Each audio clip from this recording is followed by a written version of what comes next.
Hey guys, so I wanted to do a quick video for you guys as a post follow-up to whether or not the fix that I came up with for the BETA85X fire problem did or didn't work.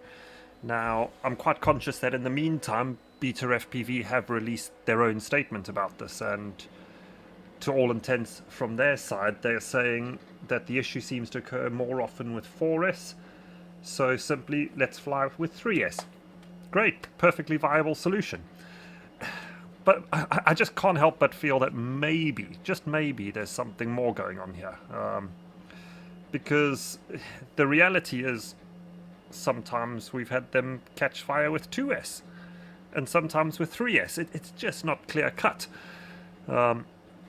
Now, what I can say, and big caveat here, this is a very limited sample sort of set, is that the version of the quad that we modded and have been running under 4S has not had a problem.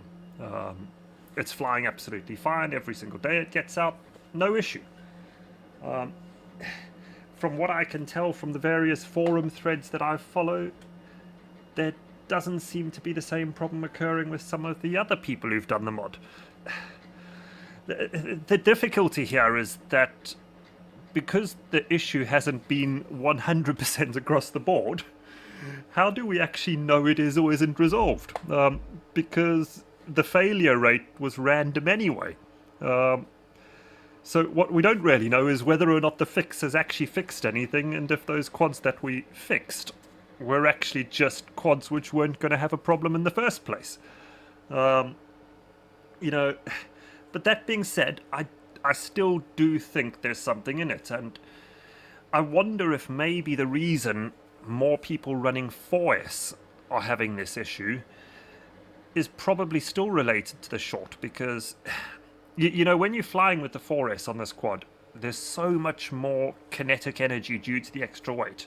Every bump you have, every corner you take, that frame is flexing just that little bit more. So I wonder if maybe it's a little bit of both, but it's inconclusive.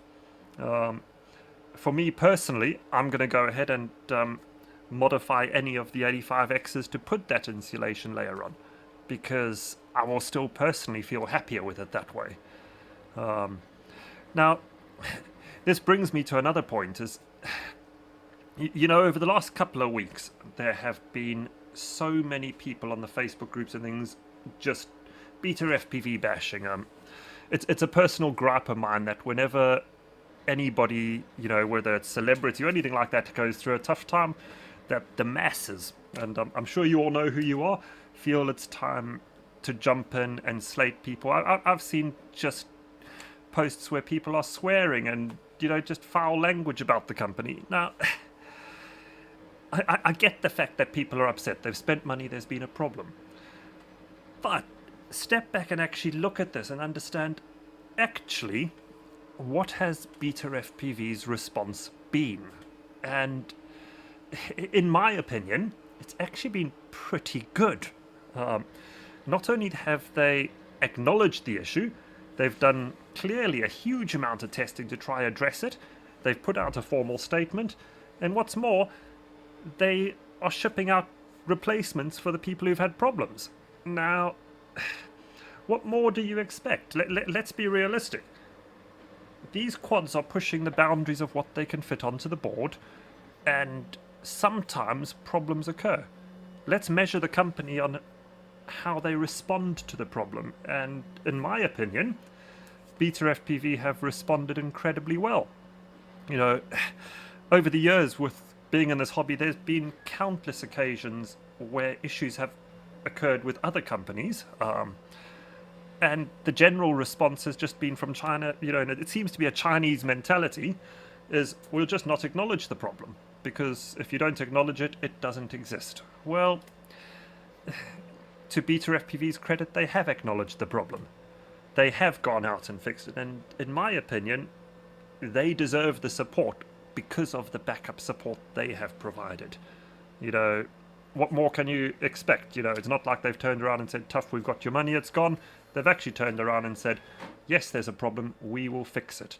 And in my case, I've been personally contacted by BetaFpv, both on a Facebook chat and via the support line. And you know what? Today they gave me a tracking details, etc. I have a replacement quad on the way. They've even gone as far in my case of upgrading it. My original one I ordered was the FreeSky version, and they're sending me the Crossfire version. You know, that's all off their own back, and I've got to be honest, that's big thumbs up to BetaFpv because they've been good. You know, so I don't want to ramble on about this anymore, but you know, I think I've said a few things about the 85X over the past couple of weeks while I've flown it, and I think many of those things still stand true. The one thing I have come to the conclusion, when I fly the 85X HD, I personally am going to start flying it more like I would fly a cinematic quad, like one of my 7 inches. And I do wonder if some of the issues have been occurred in flying these things the wrong way. You know, changing our flying style might actually be the way forward. And if I want to basher, you know what? I have the BETA75X, which under 2S, I can bounce this thing off anything, it never breaks. Whereas the 85X, it's just a little bit more fragile. So I'm going to fly it like I have a GoPro 7 on the top. You know, a little bit more carefully, a little less aggressive, and I'll probably avoid all the problems. See how it goes, you know, but that's all, guys. I'm not going to ramble on forever, which I've probably been doing for 5 minutes already. Once my replacement quad arrives, I will do the mods straight off the bat and feedback on how well it does or doesn't fly. And lastly, once again, well done, BetaFpv. You've done a good job. Cheers.